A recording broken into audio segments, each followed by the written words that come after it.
आप देख रहे हैं रिपब्लिक भारत। आपके साथ मैं हूं सलोनी श्रीवास्तव। मेरा 11 बजे की बड़ी खबरें सुमित और आपको मेरी सहयोगी बताएंगे, लेकिन आपको बताएं इस वक्त की बड़ी खबर से बुलेटिन की शुरुआत कर रहे हैं, जहां थोड़ी देर में संसद की कार्रवाई शुरू होने वाली है। मॉनसून सत्र में हमने जोरदार हंगामा अभी बजट के दौरान भी देखा था। बजट पेश हो चुका है। 3 बच्चों की मौत का मामला जो दिल्ली से सामने आया है, उसको लेकर भी विपक्ष सवाल खड़े कर सकता है। ये बड़ी खबर इस वक्त की बता रहे। मॉनसून सत्र में फिलहाल अभी तक माहौल गर्म रहा है, हंगामेदार रहा है और विपक्ष लगातार सरकार को घेरा। और आज 3 बच्चों की मौत का मामला बीजेपी भी उठा सकती है और विपक्ष भी उठा सकता है। और हमने ये भी देखा कि नीति आयोग की जो बैठक हुई उससे ज्यादातर विपक्षी दलों ने दूरी बनाई है। तो अब आज भी हंगामेदार रहने की पूरी संभावना दिखाई दे रही है। तो थोड़ी देर में संसद की कार्रवाई शुरू होने वाली है और ऐसे में संसद में ये मुद्दा गूंज सकता है, क्योंकि उसके पहले बांसुरी स्वराज की आवाज भी हमने सुनी, जिन्होंने साफ तौर पर यह कहा था जो हुआ वो बेहद गलत हुआ और संसद में इस बात को उठाया जाएगा। ऐसे में माना यह जा रहा है कि संसद में 3 बच्चों की मौत का यह मामला उठ सकता है। ओल्ड राजेंद्र नगर का वो रॉय इंस्टीट्यूशन, ये तस्वीरें भी आपको दिखा रहे हैं जहां पर लोकसभा की कार्यवाही शुरू हो रही है। तस्वीरें भी सामने आ रही हैं। किसी के साथ दिल्ली कोचिंग हादसे से जुड़ी हुई खबर भी आपको बता रहे हैं कि ओल्ड राजेंद्र नगर के राव इंस्टीट्यूट में जिस तरीके से ये पूरी घटना हुई, बाढ़ का पानी भर जाने की वजह से 3 बच्चे उसमें फंस जाते हैं, उनकी जान चली जाती है। ये सभी वो बच्चे थे जिन्होंने अपना प्री निकाल लिया था और मेंस की तैयारी कर रहे थे। ये 2 तस्वीरें भी आपको दिखा रहे हैं, राज्यसभा से लाइव, लोकसभा से लाइव, दोनों ही जगह सदन की कार्रवाई शुरू हो रही है। अब देखते हैं थोड़ी देर में, क्योंकि जो मुद्दा है वो यहाँ पर उठ सकता है।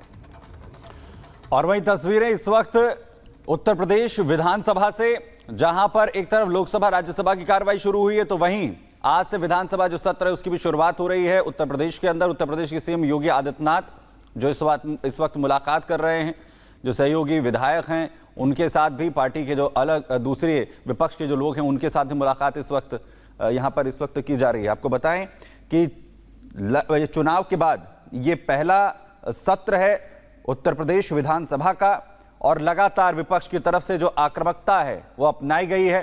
कुछ ही देर के बाद जो कार्रवाई है उसकी शुरुआत यहां पर होगी। तो दोनों ही तरफ जो विपक्ष है वो लगातार आक्रामक रुख अख्तियार करता हुआ नजर आ रहा है। वहीं अगर समाजवादी पार्टी की बात करें तो नेता प्रतिपक्ष के तौर पर जो बदलाव है वो देखने को मिला है। अखिलेश यादव क्योंकि सांसद हो चुके हैं, और वहीं अब उत्तर प्रदेश विधानसभा में इस बार माहौल कैसा रहेगा इस पर भी सभी की निगाहें जो है वो बनी रहेंगी। तो उत्तर प्रदेश विधानसभा से सीधी तस्वीरें आप देख रहे हैं, जहां जो कार्रवाई है उसकी शुरुआत अब से बस कुछ ही देर के बाद यहां पर हो जाएगी। तो आपको बता दें कि इसके पहले उत्तर प्रदेश विधानसभा सत्र से पहले मुख्यमंत्री योगी आदित्यनाथ का बयान सामने आया था, जिन्होंने कहा था कि यूपी देश की उभरती हुई अर्थव्यवस्था है। सत्र में सभी दलों के सहयोग की अपेक्षा है, विपक्ष सदन में सकारात्मक योगदान दे। लेकिन इसी बीच आपको बताएं कि माता प्रसाद पांडे जो कि नेता प्रतिपक्ष बनाए गए हैं, अब ऐसे में विपक्ष यहां पर हंगामा करते हुए दिखाई दे सकता है। लोकसभा चुनाव के बाद यह पहला सत्र उत्तर प्रदेश विधानसभा का। मानसून सत्र के प्रारंभ में सभी माननीय सदस्यों का मैं अपने सहयोगियों की ओर से, मेरे दोनों सहयोगी उप मुख्यमंत्री जो है श्री केशव प्रसाद मौर्य जी, श्री ब्रजेश पाठक जी, संसदीय कार्य मंत्री और वित्त मंत्री श्री सुरेश खन्ना जी, हमारे दोनों सहयोगी जो संसदीय कार्य राज्य मंत्री के रूप में अपना दायित्व निर्वहन कर रहे हैं, श्री मयंकेश्वर शरण सिंह जी, श्री जसवंत सैनी जी, इन सब की ओर से मैं सभी माननीय सदस्यों का एक बार फिर से स्वागत करता हूं। 4 मंत्रियों का मैं इस माननीय सदन से परिचय कराना चाहूंगा। इसमें पंचायती राज और अल्पसंख्यक कल्याण विभाग के मंत्री के रूप में श्री ओम प्रकाश राजभर,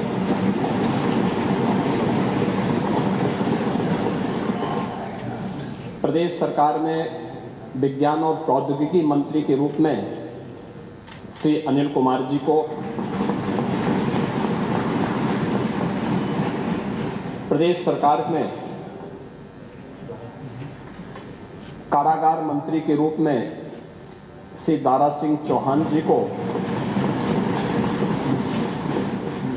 और प्रदेश सरकार में कैबिनेट मंत्री के रूप में श्री सुनील शर्मा जी को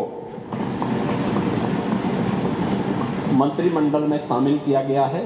ये 4 माननीय सदस्य जो इस माननीय सदन के सदस्य भी थे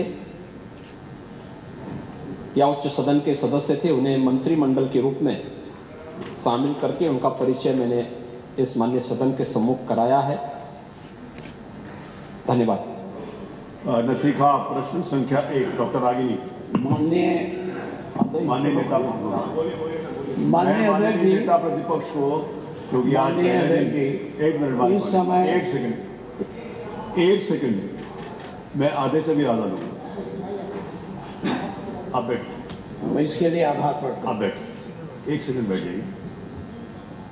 एक सेकंड क्या कर अरे मैं, क्योंकि आप बैठ, इसके लिए आभार प्रकट। आप बैठ, एक सेकंड बैठ जाइए। एक सेकंड क्या कर अरे मैं, क्योंकि हम सबके लिए जैसे माननीय मुख्यमंत्री जी ने नए मंत्रियों का परिचय कराया, आज इस सदन में एक नई जिम्मेवारी के नाते से नेता प्रतिपक्ष के रूप में आदरणीय श्री माता प्रसाद जी पांडे भी हमारे बीच में उपस्थित हैं।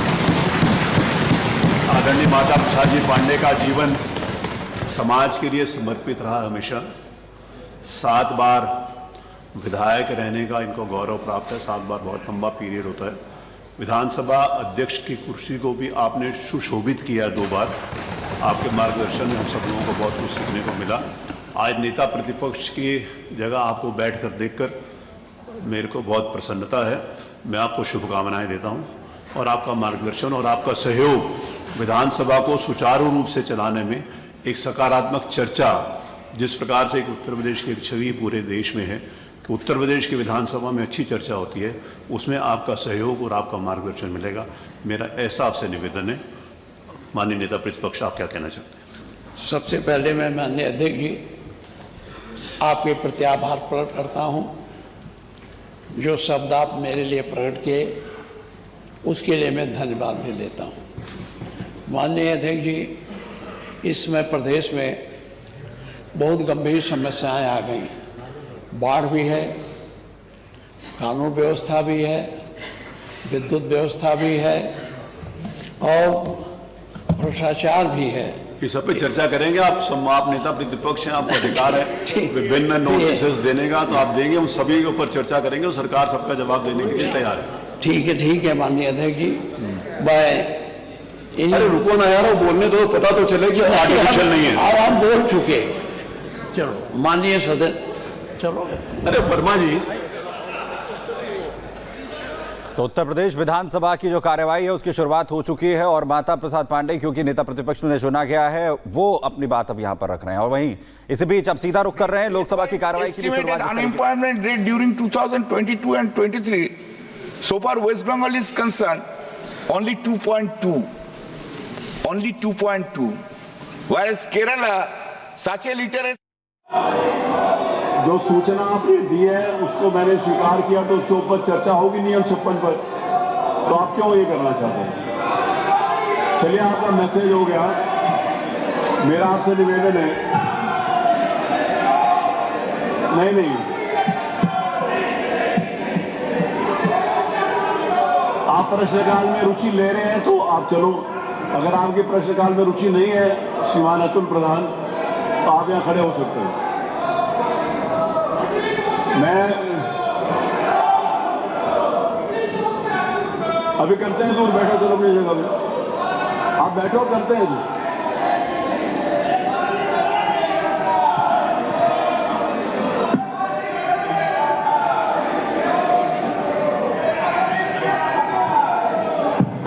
मेरा आपसे निवेदन है, माननीय नेता प्रतिपक्ष, आपने जो सूचना दी है मैंने उस सूचना को स्वीकार किया है। आपके द्वारा दी गई सूचना को स्वीकार किया है। अभी नियम 56 मद आएगा तो मैं आपकी सुनूंगा। मेरा आपसे निवेदन है कि आपने जो सूचना दी है मैंने उस सूचना को स्वीकार किया है। आपके द्वारा दी गई सूचना को स्वीकार किया है।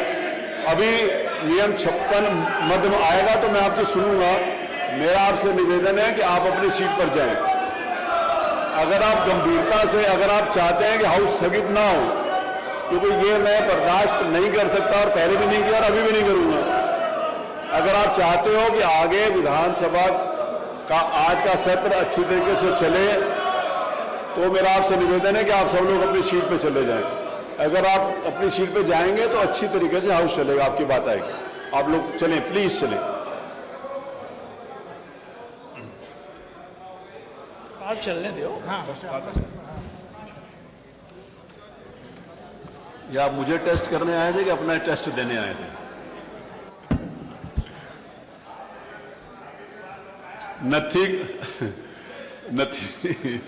नथी खा, प्रश्न संख्या 1, डॉक्टर आग्नि। मैं आपका आभार व्यक्त करना चाहूंगी कि आपने मुझे प्रश्न पूछने का अवसर दिया। मेरा प्रश्न हमारे स्वास्थ्य विभाग के मंत्री जी से है कि गंभीर बीमारियों से पीड़ित मरीजों के लिए सरकार